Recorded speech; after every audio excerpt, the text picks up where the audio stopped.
More fun and games with discriminants. State a condition for the discriminant so that this expression has real roots. Well, there's two ways that it can have real roots. It can be bigger than 0, as in positive. That gives you two different roots, like so. Or it can be exactly on 0, and then you get the case where there's one root and it just happens twice. So the way that you get both at once is you say b squared minus 4ac can either be bigger than 0, or it can be exactly equal to 0.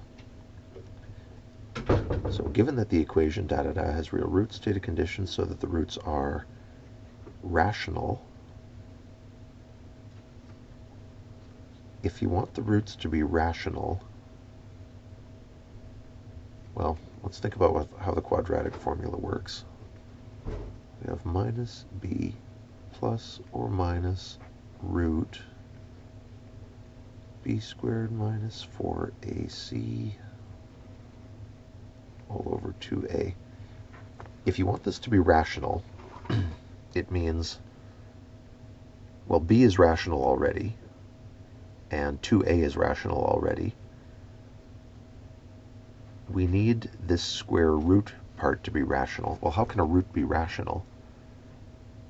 There aren't a lot of ways for that to happen. The only chance we have for this being rational is if b squared minus 4ac is a perfect square. It has to be something with a nice square root, meaning numbers like 0, 1, 4, 9, 16, 25, so that after we've done the square root, we'll get an integer.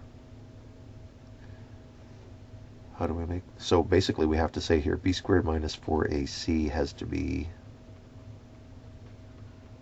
must be a perfect square. That should do it.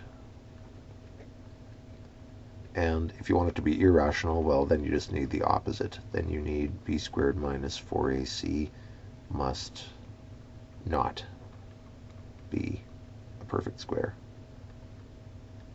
It all comes down to, can you do that square root? Can you do this radical? And if you can, then you'll get a rational result. If you can't, then you get root 2 or root 3 or something like that, and that means you don't have a perfect square.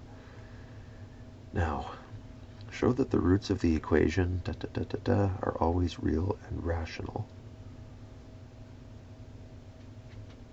How do you know if they're real and rational? Well, we set up here, if they're going to be real, this has to be bigger than or equal to 0, and it has to be a perfect square. So let's see what the discriminant for this mess is. Our first coefficient is m minus 2. Here it is.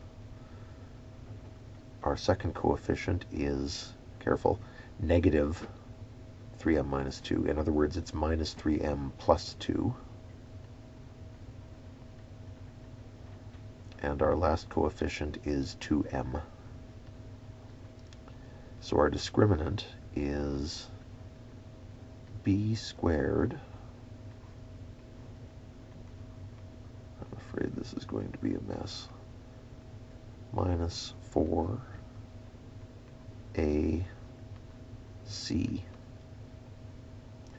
Let's hope this cleans up and some things cancel out. Minus 3m times minus 3m is 9m squared. Outside we get minus 6m, inside we get another minus 6m, so a total of minus 12m. 2 times 2 is 4. We get minus 4 times, oh wait, I'm going to do these first. Negative 4 times 2m makes negative 8m, and I'll get the m minus 2 in a moment. So now we have 9m squared minus 12m plus 4. We have minus 8m times m, and we have minus 8m times negative 2, which makes plus 16m. Clean that up. 9m squared minus 8m squared is m squared.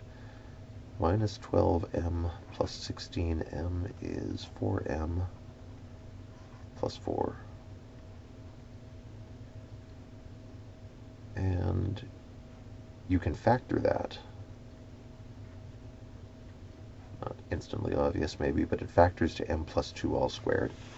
So remember back here we said if we want this thing, this horrible messy thing, to have real rational roots, then first of all the discriminant has to be greater than 0. Is this thing always greater than or equal to 0? Well, yeah, it is, because look, it's being squared. If you take a number and square it, you can't get a negative, can you? At the very least, you'll get 0. Most likely, you'll get a positive result. So, yeah, m plus 2 all squared is absolutely guaranteed to be a positive or value or 0 at the very least. And is it a perfect square? Well, yeah, it is. Look, it's something squared. So it meets both of our requirements. It's greater than or equal to 0, meaning it'll produce 2 roots, and those roots will be rational because this thing will always have a nice square root. It'll always be m plus 2.